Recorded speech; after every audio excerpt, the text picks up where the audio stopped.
Back then, I was really confused and unsure about what was happening. It happened almost 10 years ago when I was in my 30s and had recently married my husband. Even before we got married, he was always busy with work, so I thought life with him would be tough. But he was hardly ever home, and I felt really lonely. At first, I tried to let him relax when he did come home, but I started feeling more and more frustrated. I got upset every time I saw him. My husband tried to make me feel better, but if he saw I was still unhappy, he just ignored me. I really wanted him to pay attention to me, even though he was busy with work because we were married. I was so caught up in my feelings that I couldn't see things clearly anymore. Whenever we argued, he would promise things like, "I'll settle down soon, and then we can go to that island you love." But he never did. "I guess work is more important to you than I am," I would say. "If that's the case, you don't have to force yourself to come home. Seeing you so busy just makes me sad." No matter how mean I was to him, he never seemed to take it seriously, and I started to worry that our marriage was falling apart. Soon after, my husband could sense that I wasn't angry with him anymore and didn't seem to care about him. I didn't suspect anything at first because he often went on business trips for work. But one day, I found a receipt and a hotel membership card in his suit pocket when he returned from a trip. The receipt showed that he had stayed at a hotel near our home on a day when he was supposed to be out of town for work, and he had earned points for more than one night. My husband was successful in his job and got along well with women at work. I started to think he might be seeing someone else. Why should I be unhappy while he's enjoying himself with someone else? I thought, so I started going out at night and making plans on weekends, despite knowing about his affair. It was fun at first, but eventually it became exhausting. I was tired of pretending to be happy and not being able to enjoy myself genuinely. Maybe it was time for both of us to move on. We were avoiding each other, not acting like a married couple anymore. It might be better if my husband was happier with someone else. I guess it's time for me to start a new chapter in my life. But it's hard because this is the man I used to love until I realized I didn't want to be with him anymore. It was a tough decision, but I finally gathered the courage to ask for a divorce. I wondered if there was any other option, but it seemed like my husband had already moved on. After thinking for days, I decided to text my husband. "Can you come home early today? We need to talk." I texted him on his phone, and he replied quickly, saying he'd try to come home soon. I couldn't help but think that maybe he didn't want a divorce, even though I was sure about my decision. But it turned out my husband also wanted a divorce. Just the thought of it made my heart race, and I struggled to breathe, feeling like my world was falling apart. It was clear his heart was no longer with me. It belonged to someone else. I told myself not to cry anymore. I decided to end things with a smile, at least. So I made up my mind and waited for him to come home. When he finally arrived around 9 p.m., I noticed he had lost weight unexpectedly. His eyes still looked kind, and his voice was gentle, but there was a huge gap between us that felt impossible to bridge. My husband, who wasn't usually talkative, mostly kept his head down and stayed quiet while I talked. I wanted to end our conversation respectfully, even though I felt like he was making fun of me. We were married, even if it was for a short time, and we were about to get divorced. So why couldn't he tell me how he truly felt?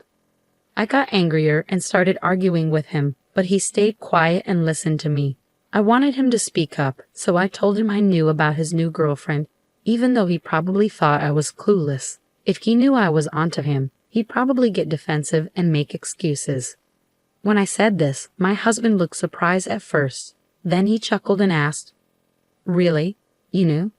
I couldn't help but laugh at his playful tone, and it made him laugh too. It was the first time in a while that we laughed together, even though the topic was serious. It felt great to share a laugh with my husband again, like we used to. After that, we were able to talk more openly, which felt strange but good. Maybe it was because he realized I knew about the affair. He seemed more alive, and he suggested we stop fighting. "I don't want to leave you because I don't like you," he said. My husband agreed to my suggestion, and we decided to tidy up our room and sort out our things so we could leave whenever we wanted. These were all special memories, but I wanted to keep them hidden for a while. My husband usually held onto things for a long time, but today he didn't hesitate to let them go. "Take whatever you want, it's all my fault, so this is my way of making up for it," he said. As we cleaned up and only had each other's belongings left, I saw tears in my husband's eyes. Did he feel sad as we tidied up? It seemed so, and I felt the same way. You still have time to think about it, right? Let's take it one step at a time, I suggested. After finishing the cleanup, I took a break for the rest of the day and had a bath to relax. Even though I could ask for compensation from my unfaithful husband, it was clear our relationship was over. Plus, I didn't want to ruin my memories of him any further. As I got ready for bed after my bath, my husband came into the bedroom. He climbed into bed and gently pulled me into his arms. "Hey, this is strange and I feel sorry for your girlfriend," I said. My husband whispered, "Just one more time, I want to be with you." I felt tense. He hugged me, trembling. "Are you crying?" I asked, but he didn't answer. I noticed he felt lighter and thinner as I touched his back. "Are you okay? You seem to have lost weight," I said. His shaking stopped. "I've been trying to lose weight," he said, pulling away. "Okay, is there anything else? Are you sure you're okay?" It had been a while since I'd touched him, and I was surprised by how different he looked. My husband used to be muscular, but now he was slimmer. He said, "She likes me like this." I felt sad again. If he's doing it for her, why doesn't he just forget about me? I thought. I said something sarcastic that I regretted. "You're still the same. I like that about you. I hope you have a happy life from tomorrow. I'll pray for you wherever you are," my husband said, then started snoring. He always did things in his own way. "I hope so too," I whispered to him. I overslept the next day because I stayed up late cleaning the room. When I woke up, my husband was gone from bed. I found an envelope on the table in the living room. Inside were documents related to our shared property and a bank book with a lot of money in my name. There were also divorce papers. My husband's part was already filled out, so all I had to do was sign mine. Panicked, I tried calling him, but his phone was disconnected. I asked his family and friends about him, but nobody knew where he was.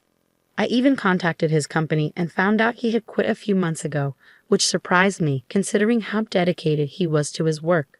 It's puzzling why my husband went to such lengths instead of simply leaving if he found someone else.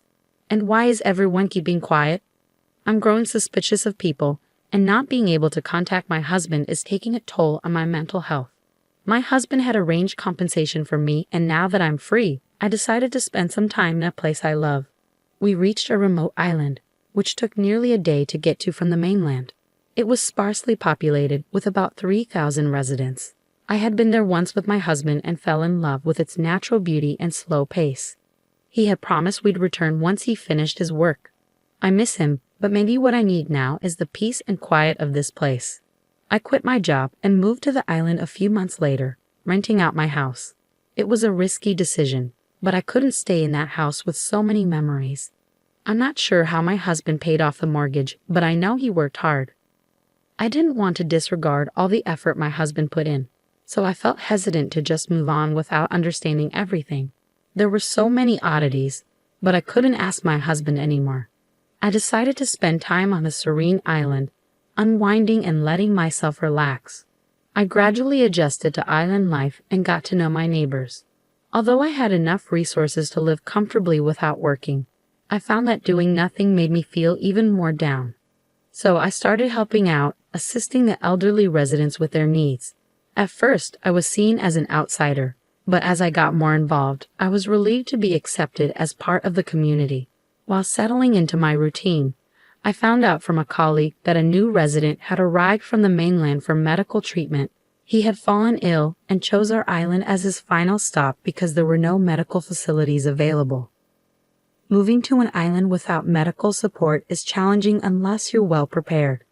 The thought of taking charge was daunting, especially when the new resident requested a visit and I was the only one available. Feeling anxious about his health, I headed to his house. It sat atop a hill with a stunning ocean view. Though renovated, it was basic, barely shielding from the elements. I questioned if this was the best place for him to spend his last days. Nervously, I rang the doorbell. "Come in," a weak voice called out. I entered, finding him by the window. Sunbeams dancing around him. His face was obscured by the backlight, making it hard to see. "Nice to meet you," I began, but as he turned towards me, I froze. It was my husband. or rather, my ex-husband. We were both stunned into silence, just staring at each other. Finally he spoke, a mischievous smile on his face. "You found me," he said. I was so confused by his presence, given what I'd heard at work, that I could barely form words. My husband took my hand and guided me to sit beside him, holding it until I calmed down. I couldn't find the words to say, and as I sat there was a knock at the door. Wiping my tears, I opened it to find an elderly man standing there. He seemed taken aback by my tear-streaked face, but entered and sat beside my husband. "How are you today?" he asked softly. My husband replied that everything was fine and started chatting with him. The elderly man was likely the island's only doctor. I recalled my colleagues mentioning that there were no hospital facilities on the island, making the clinic nurse and doctor crucial. It seemed my husband had come to spend his final days here. Though it was his choice, I listened closely to their conversation, wondering if there was anything I could do to help. After about 10 minutes, the doctor left. I couldn't resist and followed him out. My flustered appearance seemed to surprise him again, but when I explained our relationship, he seemed to understand. I pressed the doctor for details about my husband's condition and treatment options, but he refused, saying I can't disclose that without his permission. Perhaps out of sympathy, he added, he won't be able to walk on his own soon. It would be a shame for him to be alone in his final days, so please be there for him. I was stunned. Returning to the house with a heavy heart, I found my husband waiting for me. He seemed to have expected my conversation with the doctor and greeted me with a smile. "You're back." Unable to bear being apart from him, I asked to spend the night. My husband's house was bare, with just a few belongings and futons. It was the first time we slept together since discussing divorce. As we lay under the covers, we shared how we ended up here. Although I wanted to ask about his illness, I decided it wasn't the right time for difficult discussions. So we reminisced instead. My emotions about his relationship with her also played a role in my decision. I couldn't help but wonder if he had brought her to the island before I asked to stay. But he just laughed it off and avoided the question. His silence hinted at a somber truth. I didn't want to upset him further by pressing for answers. The next day, I informed my employer about the situation and decided to take some time off. I wanted to cherish whatever time my husband had left. I pushed him around the island in a wheelchair since he couldn't walk far. There were places I remembered from my previous visit, places and sights I wanted him to see. Being together like that felt satisfying for the first time. I wish we had been open with each other during our marriage, even after our divorce. I found that my feelings for him had grown stronger, but it was too late to act on them. Telling him would only confuse him. So I decided to stay by his side like a friend. Though there were some good moments, his illness was gradually wearing him down. His strength dwindled to the point where he couldn't go out or even take short walks. Simple tasks became a challenge, and he started dozing off more frequently. The doctor visited daily, providing some relief from his pain. It was hard to accept that he would leave me so soon.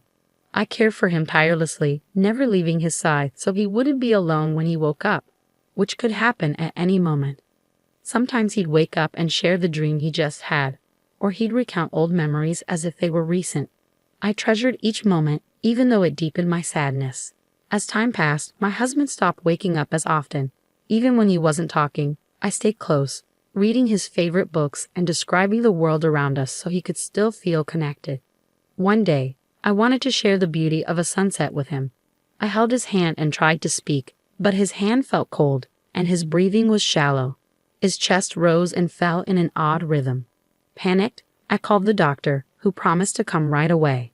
I waited anxiously, feeling like my heart was being torn apart by the uncontrollable situation. I desperately hoped it was all a mistake. I wanted him to reassure me that everything would be all right.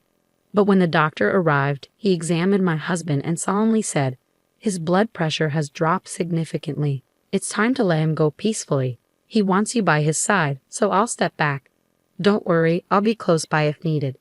With those words, the doctor said his goodbyes to my husband and left the room. The moment I had dreaded had arrived. Though I knew it was inevitable, the pain was unbearable. "I'm grateful to have known you. Despite the challenges, I love you," I whispered to him as I held his hand. To my surprise, he gently squeezed my hand back, though it seemed medically impossible. Shortly after, he took his final breath and passed away quietly. I couldn't stop the tears, but I was relieved to have been there for him at the end. I was so busy with arrangements after his passing that I didn't have time to properly mourn until after the funeral. As I returned home from sorting through my husband's belongings, I noticed a pile of mail that had accumulated like a mountain. Going through them one by one, I was struck by the familiar handwriting on the envelopes. It turned out my husband had written dozens of letters. I couldn't help but feel a pang of nostalgia as I read through them. His letters began on the day we reunited. He had moved here in the hopes of finding me, but I don't think he expected to actually succeed. He couldn't help but feel surprised and delighted. One of the letters read, I couldn't help but laugh at how amusing his letters were, and knowing he felt that way was the best compliment he could give me. Each letter was dated, showing he had been sending them every day. However, as his illness progressed, his handwriting became messier, and the letters grew shorter. With a heavy heart, I continued reading until one letter caught my eye. In it, he revealed the truth about our divorce. My illness started during our marriage, he wrote. When I found out, there was no cure, and the treatment I received only made things worse. I decided to divorce you because I didn't want you to spend the rest of your life taking care of me. I didn't deny the existence of another woman because I thought I could compensate you with money. But since I no longer needed medical treatment, I wanted to liquidate all my assets so you could live freely. As tears streamed down my face from the hurtful words in my husband's letter, there was a knock at the door. Quickly wiping my tears, I opened it to find my doctor standing there. What brings you here, doctor? I asked. He handed me a sealed envelope identical to the one I had just read from my husband. He explained that my husband had asked him to deliver it to me. He had written a few days' worth of letters before falling into a coma, entrusting them to me to be posted each day. I couldn't refuse the request, and this was the last letter. The doctor explained that my husband wanted me to receive it when I returned home. So this was my husband's final message. I thanked the doctor and read the letter in solitude. Quietly and calmly opening it, I found a short but clear note that simply said, "Thank you, I love you." Despite all the pain, our hearts remained connected. "I love you too," I whispered, feeling as though I saw a hint of a smile on my husband's portrait. Decades have passed since my husband's passing, yet I still reside on the island, now officially recognized as one of its residents. I built a grave next to where his house once stood on the day I decided I would never leave the island. He used to look out the window every day, and I believe he still does. One day, I'll join him there, surrounded by memories of our life together. Thank you for being with me until the end. Farewell for now.